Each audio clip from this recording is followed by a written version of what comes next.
घरेलू हिंसा से बचने के लिए एक माँ और बेटी एक भूतिया घर में रहने लगीं। वैली ने दरवाजा खोला, उन्हें एक ठंडी हवा का झोंका लगा।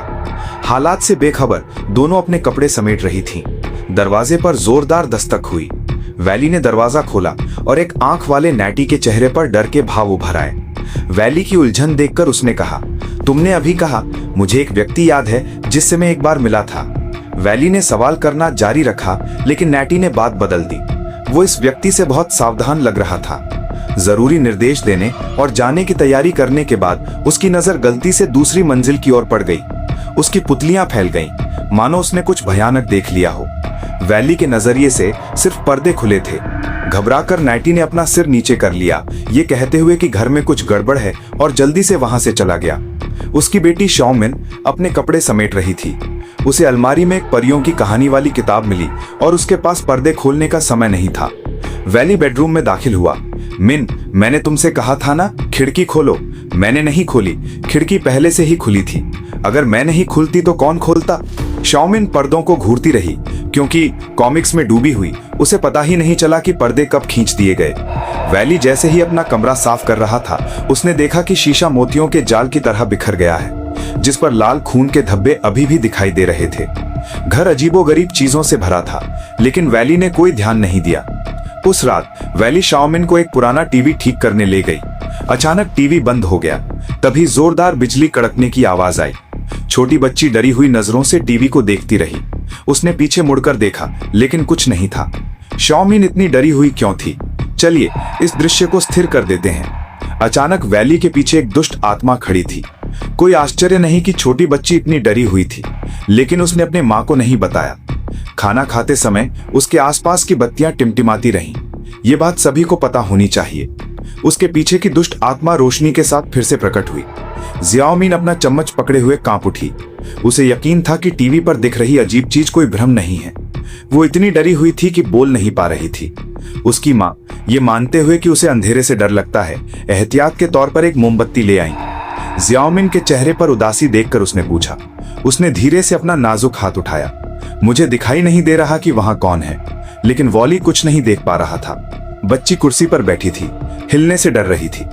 ये सब काम नहीं आने वाला था। वैली अपनी बेटी को बाहर ले गया। वहां एक जनरेटर था। स्विच ऑन करते ही घर की बत्तियां सामान्य हो गईं, लेकिन दोनों ने ध्यान नहीं दिया। जियाओमिन के बेडरूम की खिड़की से एक काली आत्मा उन्हें गौर से देख रही थी। तहखाने के दरवाजे की दरार से एक अजीब सी रोशनी चमक रही थी। कमरा फिर से अंधेरे में डूब गया। बारिश रुकने के बाद दोनों बड़े कमरे में लुका छिपी खेलने लगे।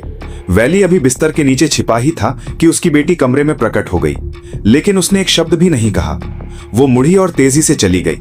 माँ ने जियाओमिन को डराने के इरादे से उसका पीछा किया, लेकिन उसे पता चला कि उसने एक अजीब सा मुखौटा पहना हुआ था। जब वैली ने देखा तो उसने जियाओमिन को मेज पर चित्र बनाते देखा। माँ आवाज लगाने ही वाली थी कि उसकी बेटी की आवाज ने वैली को बीच में ही टोक दिया। वो जल्दी से देखने के लिए मुड़ी। मेज पर उसकी बेटी का कोई निशान नहीं था, लेकिन वैली को ये बिल्कुल असली लगा। लेकिन जैसे ही वो कमरे से बाहर निकली, नकाबपोश जियाओमिन दालान में खड़ा था। उसके पीछे जियाओमिन तेजी से लुका छिपी खेलने नीचे भागा। उसने मुड़कर उसे चेतावनी दी, बेटी धीरे करो। जियाओमिन जो दालान में था गायब हो गया था। वैली अपनी बेटी के खतरे से चिंतित अपने संदेह को त्याग कर उसे ढूंढने लगी। उसने जियाओमिन को वहीं स्तब्ध खड़ा देखा। लड़की के नजरिए से आगे के पेड़ से एक भूतिया हाथ बाहर निकला हुआ था। वैली ने जियाओमिन से पूछा कि वो क्या कर रही है। मुझे वहां कोई खड़ा दिखाई दे रहा है, लेकिन माँ को कुछ दिखाई नहीं दिया। अपनी बेटी को डरने से बचाने के लिए उसे खुद जियाओमिन को दिलासा देना पड़ा। वैली ने भी कुछ असामान्य देखा था, लेकिन उनके पास जाने के लिए और कोई जगह नहीं थी। यही उनका एकमात्र सुरक्षित ठिकाना था, और यह एक भूतिया घर भी था। सामान छांटते हुए माँ को एक डिब्बे में एक मुखौटा मिला। क्या यही वो रहस्यमय लड़की नहीं पहने हुए थी? कमरे की बत्तियां फिर से टिमटिमा गईं। घबराई हुई जियाओमिन ने अपनी माँ को ढूंढ लिया। वो खाना खाने नीचे चली गई। उनके पीछे बैठी दुष्ट आत्मा, जैसा वादा किया गया था, आ गई। वैली लड़की को वापस बेडरूम में ले गई। जियाओमिन सो जाने के बाद उसकी माँ बर्तन साफ करने नीचे चली गई। लिविंग रूम की घड़ी में 3:14 हो रहे थे। ऊपर से एक लड़की की मदद के लिए चीखने की आवाज आई। बेडरूम का फर्नीचर हवा में उड़ गया और दरवाजा जोर से बंद हो गया। मिन, क्या तुम मुझे बचाना चाहती हो? मिन, मिन, क्या तुमने सुना? प्यारी सी मिन बिस्तर से उठने ही वाली थी। ऊंचाई के कारण वो गिर गई। दरवाजे पर खड़ी दुष्ट आत्मा धीरे धीरे उसके पास आई। डरी हुई मिन की हिम्मत नहीं हुई पास जाने की। वो बस अपने पीछे वाली अलमारी में छिप सकती थी। चीखने चिल्लाने के बाद उसकी माँ ने दरवाजा खोला। लटकता हुआ फर्नीचर जमीन पर गिर पड़ा। उसकी बेचैन माँ ने हर जगह ढूंढा, लेकिन अलमारी में मिन का कोई पता नहीं था। आसपास की सभी खिड़कियां बंद थीं। एक गर्भवती पुलिस अधिकारी को वैली का फोन आया। अमेई उस पते का पीछा करते हुए उस भूतिया घर तक पहुंची और पूरी घटना का रिकॉर्ड रखना शुरू कर दिया। तलाशी को आसान बनाने के लिए अमेई ने वैली से मिन की एक तस्वीर मांगी, लेकिन उसने कभी तस्वीरें नहीं ली। पुलिस ने स्थान की जांच शुरू की। अपहरण के कोई निशान नहीं थे। बच्ची के कपड़ों के अलावा जीवन का कोई निशान नहीं था। अमेई को बस वैली की स्कर्ट पर लगे खून के धब्बों पर शक हुआ। उन्होंने जांच शुरू की। वैली का लाइसेंस प्लेट नंबर, उसे पता चला कि वो बैंकॉक से थी। वैली सिर्फ यही सवाल पूछ पाई, क्या तुमने उसकी बेटी को देखा है? लू पेहोंग, लेकिन मेंगलिन यहाँ अकेली रहती है। वो तुम्हारी बेटी है? तुमने उसे पहले ऊपर खड़े देखा था? उस दिन मैंने कोई बच्चा नहीं देखा। इससे पुलिस निराश हो गई। उन्होंने वैली से पूछा कि क्या हो रहा है?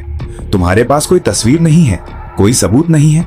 तुम अपनी बेटी की पहचान और अस्तित्व की कैसे प्रमाणित करोगी? लू सेन को पहले ही अंदर ले जाया गया था। वैली की हालत देखकर वो बेहद परेशान हो गया। अमेई ने उसका फोन नंबर लिखकर उस महिला को दे दिया। कोई नई जानकारी मिले तो मुझे फोन करना। फिर उसने विभिन्न पेट्रोल पंपों पर लगे निगरानी कैमरों की जांच शुरू कर दी। आखिरकार उसे कुछ सुराग मिले। उसने मैनेजर से उस कर्मचारी को बुलाने को कहा जो उस दिन पेट्रोल भर रहा था। उस आदमी ने ध्यान से सोचा और अमेई को बताया कि वो अकेले आया था। फिर वो जांच करने के लिए कन्वीनियंस स्टोर गया। सभी की बार बार की गई जांचों से पुष्टि हो गई कि वैली सचमुच ही अकेली थी। कार में बैठते ही वो घबरा गया, मानो कुछ ढूंढ रहा हो। पैसेंजर सीट देखकर वो संभल गया। सब लोग हैरानी से फुटेज देख रहे थे। फुटेज देखते हुए अमेई चुप हो गया। क्या तुम्हें लगता है कि उसका कोई बच्चा है? पुलिस स्टेशन लौटते हुए अधिकारी अभी भी पुष्टि करना चाहता था। उसने घर का रजिस्ट्रेशन कार्ड खोला। अविश्वसनीय था। वैली की वास्तव में एक बेटी थी। उलझन में अमेई ने एक तस्वीर निकाली। शायद वो उस कोण से देख रहा था जो हम नहीं देख सकते थे। मामला लगातार जटिल होता जा रहा था। अमेई ने नैटी से पूछताछ करने के लिए संपर्क किया। पता चला कि वो वैली की मां की ड्राइवर थी। 30 साल पहले बैंकॉक आने के बाद से वो घर की देखभाल कर रही थी। वैली तब एक छोटी बच्ची थी, लेकिन अमेई ने फोटो एल्बम देखते हुए मानो कुछ खोज निकाला हो। वैली पुलिस स्टेशन पहुंची। उन्होंने तस्वीर मेज पर रख दी। मैं अक्सर यहाँ हर महीने आती हूँ। वैली से सच उगलवाने के लिए अमेई ने तस्वीरें फिर से निकाली और उन्हें मेज पर सजा दिया। तुम्हारी बेटी कहाँ है? वो बिस्तर के पीछे है। अमेई सीधे वीडियो की ओर गया। शाओमिन वहां नहीं थी। वैली को भी याद आया कि उस रात क्या हुआ था। प्रताड़ित मां पुराने घर लौटने वाली थी। शाओमिन वास्तव में पीछे बैठी थी। उसे डर था कि उसका विकृत पति उन्हें ढूंढ लेगा, इसलिए उसने शाओमिन को पिछली कतार में छिपने के लिए कहा।